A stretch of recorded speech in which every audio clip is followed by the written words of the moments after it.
This is the final part of episode 7 of season 2 of the Climate Alarm Clock. This season we've started a culture feature where Anna chats to Kaylee Crossan about how climate is represented in culture, and we're continuing that feature now but in a slightly different vein. We're joined by stand-up comedian Colm O Regan, whose new show is entitled Climate Worrier.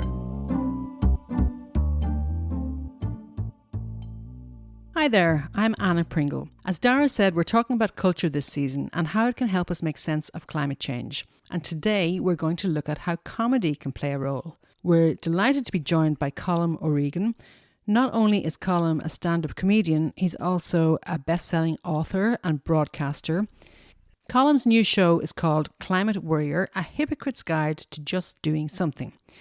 It's being presented by Future Limerick, the Climate Arts Festival, and it's on May 21st at the Belltable Arts Centre in Limerick. So Colm, tell us a little bit about how you got to this point and what you're hoping to do with the Climate Worrier show.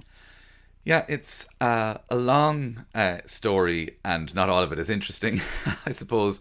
I am somebody who has been aware of climate change and things being wrong for a long time, and it's interesting. I think about it a lot because years and years ago, in the late 80s, I remember that famous Time magazine cover with Endangered Earth. I don't know if you remember. There was a planet and it had barbed wire wrapped around it, and it was a special. This was maybe 1987, 88, and I remember being a 10-year-old worried about the Amazon rainforest, and Captain Planet and Defenders of the Earth was on television, and there was a sense of the environment and the ozone layer and all of that, but it was very much out there, and it was something that other countries were doing, and aren't they terrible, and bad guys dump, in a cartoonishly evil people dumping waste in a river,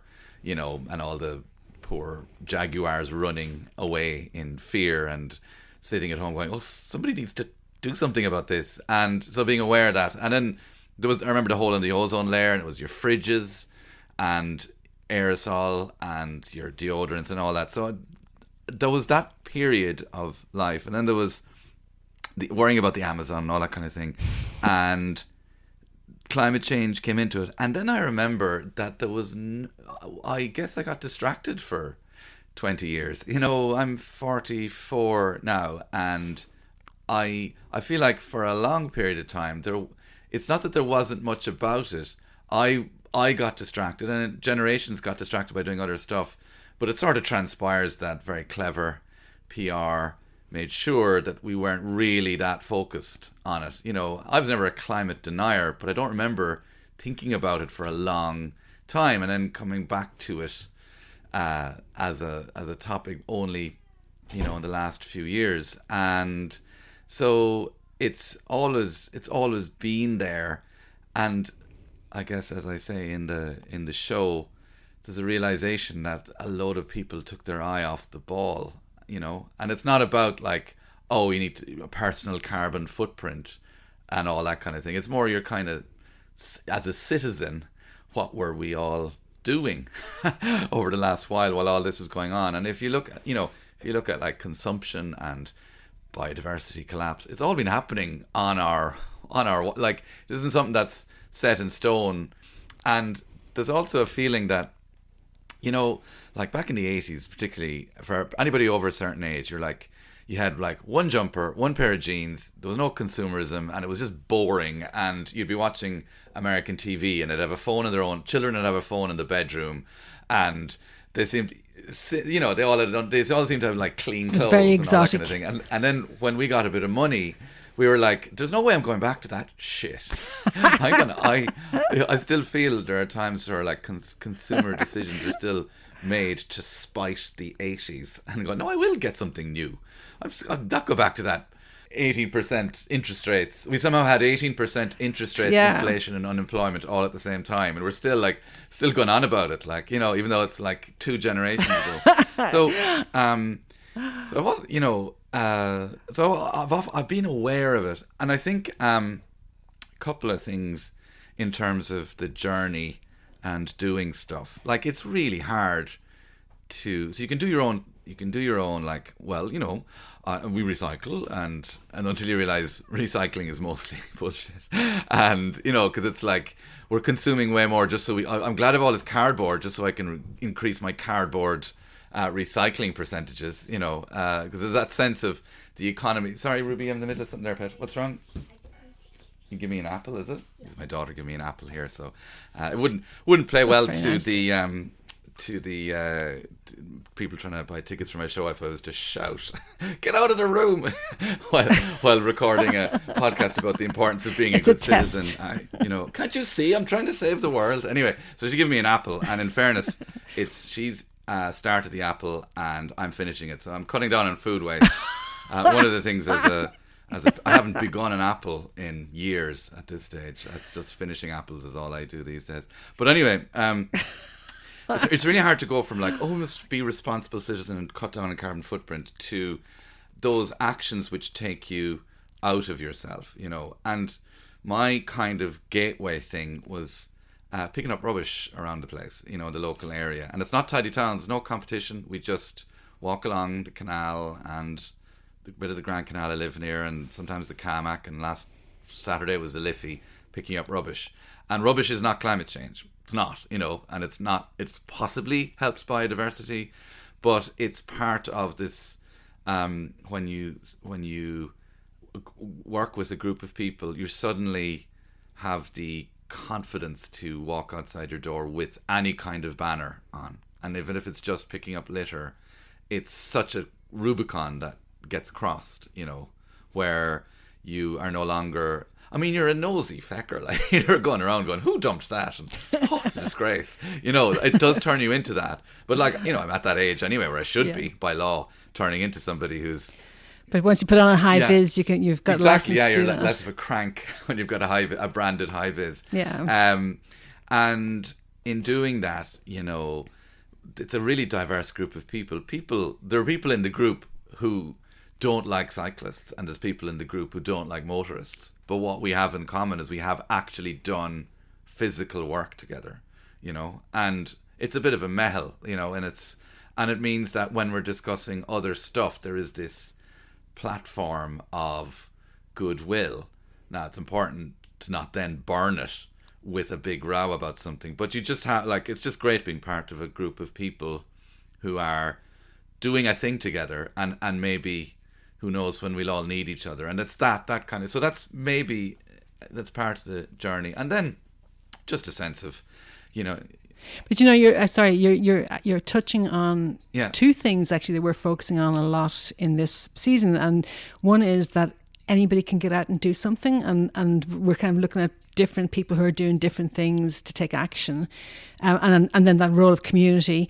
And then the other part then is, as we said, the culture part. And then, so how do you step back and make funny. some a piece of art or funny about that? It's a challenge because actually being funny about climate change has two challenges. One, the underlying topic is grim and doesn't have a redemption arc that we know of. It has many arcs, mini wins, but still against a backdrop of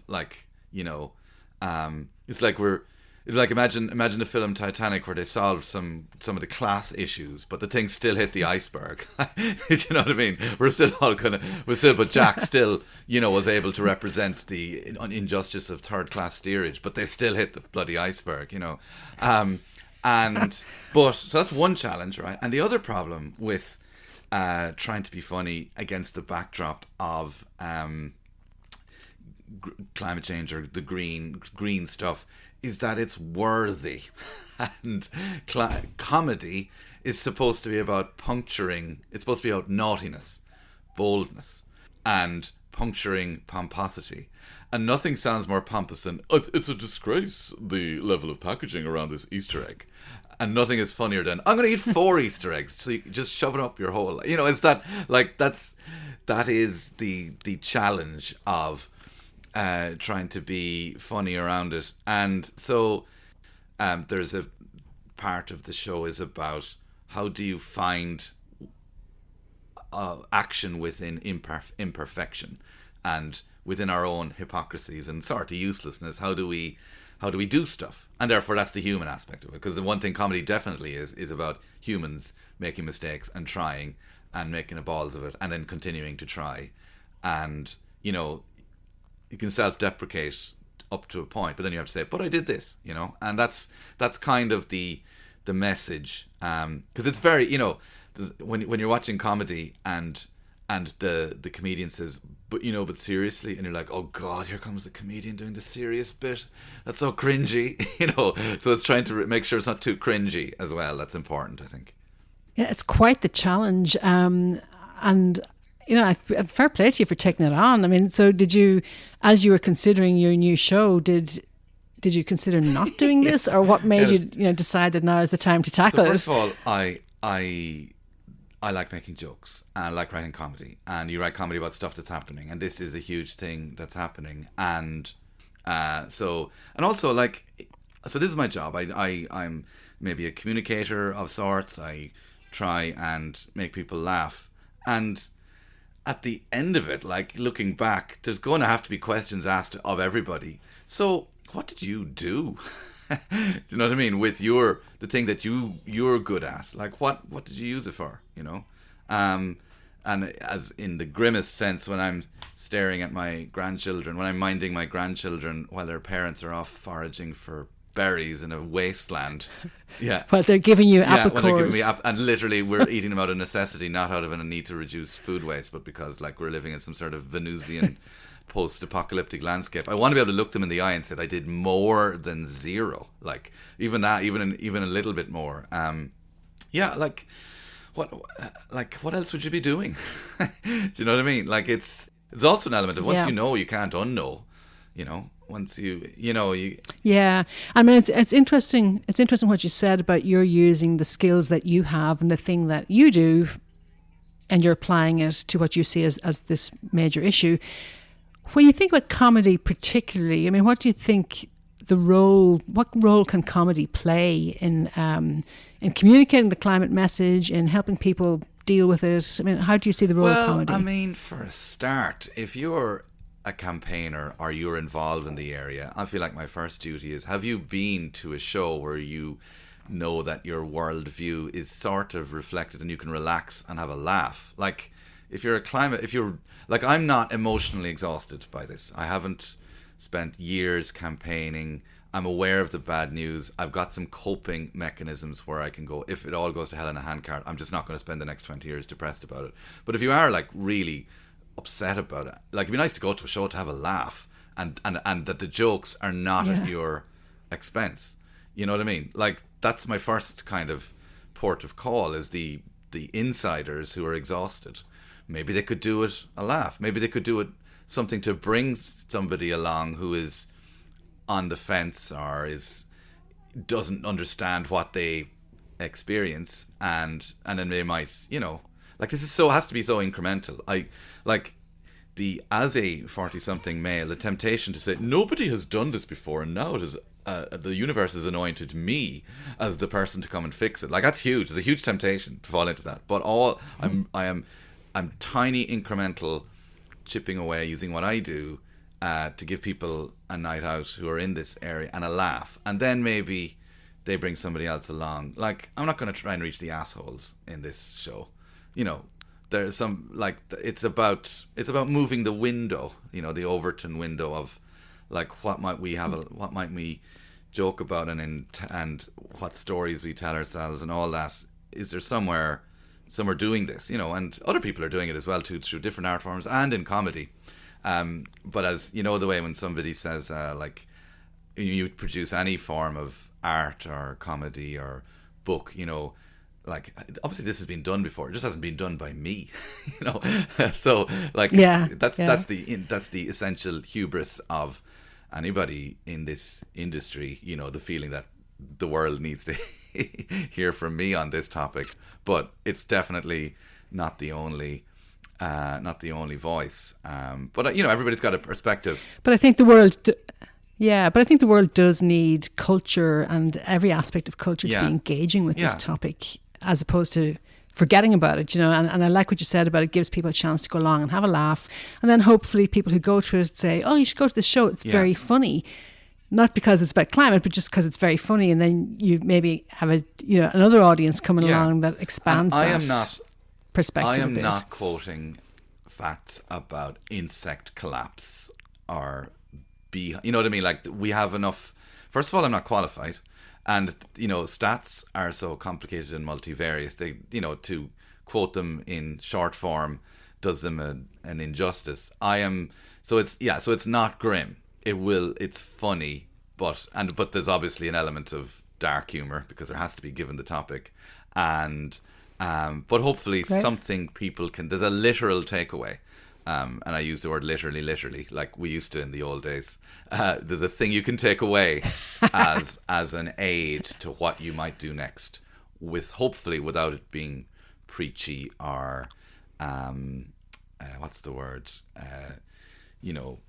Glib. It's just something to kind of literally take away. So that's my promise. Come along, in a topic it's like we joke about the pandemic, but that does not disrespect what bad things happen to people. What we're joking about is how we reacted to it, or the unexpected consequences of when a society is under a particular strain, and the things that we all noticed, and it's the laughter of recognition and all that. So that's kind of it's in the same vein.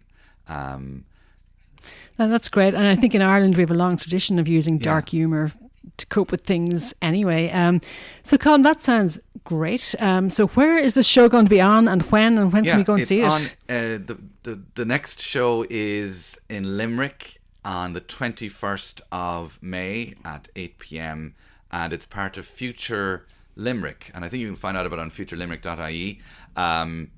It's a climate and art, or a climate arts festival, and so it's part of that. So there's lots of other events on there. It's at the Bell Table Arts Centre, and so you can access it either through futurelimerick.ie, or indeed the Lime Tree Theatre, Bell Table. It's all part of the same complex. It's through their site as well too, or find me on social media at Colm O Regan on Twitter, and you may be damn sure it's my pinned tweet selling tickets for it's. That's what we're all doing. We're all just trying to sell the tickets. Yeah, we'll put all those details in the show notes as well. And so, is it just Limerick for now? Have you got plans for a nationwide tour or anything like that? It's in Limerick for now. I'll be back in Galway at the Arts Festival in July, and gradually July 22nd, and it'll be back in Dublin as well too. I'm sure it had been in Smock Alley in February. So gradually building up the shows around the country for whoever wants it. But what I'd love to do is do it for community groups, anybody who does stuff, and so if you're a community group that want to have a good old laugh, do get in touch with me, because this is something that I'd like to just bring to as many people as possible. It's for everybody, but I definitely think about the kind of activists and people involved as they deserve to laugh too, because they've no ulterior motive. Like, there's no money in this. I mean, there might be a few people who are wealthy involved in this, but there's only one reason to get involved in all of this, really, and that's to do something. Because it's not like I'm writing jokes hoping that some solar company will say, all right, that's who we need now to front our new solar. Even though I'd gladly do it, like, I'll take it.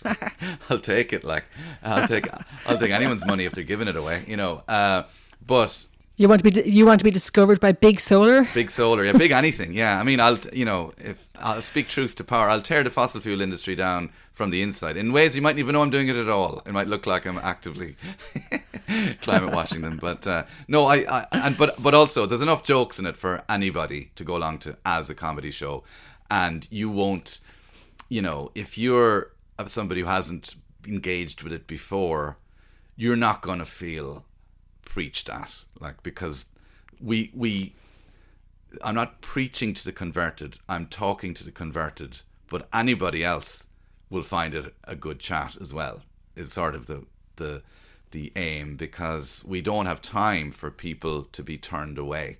Like, there is no time for people to be getting the wrong end of the stick or feeling guilt or shame. It's like slate's clean. It's fine. We just need to start now. Okay, we all should have started earlier, but could we start now or tomorrow? But like sometime, You forgot to ask Anna, but what about China? What is the point of us doing anything if China are using their coal-powered power stations and the Brazilians supplying beef? You forgot that bit. Yeah, because don't forget to ask that. Yeah, because we're so small, Colm. Yeah, the Pat Kenny question. Don't forget that. Yeah. So it's great. It's great to do an interview where I'm not asked about China. Thanks so much for joining us on the Climate Alarm Clock column, and best of luck with the show in Limerick. And in case anybody missed the name, it's the Climate Worrier on May 21st at the Belltable Arts Centre in Limerick. That's it for this week. Please make sure to follow us on Instagram and Facebook at Climate Alarm Clock and on Twitter at The Climate Alarm. If you like what we do, be sure to share your favourite clip with a friend. Until next week, goodbye.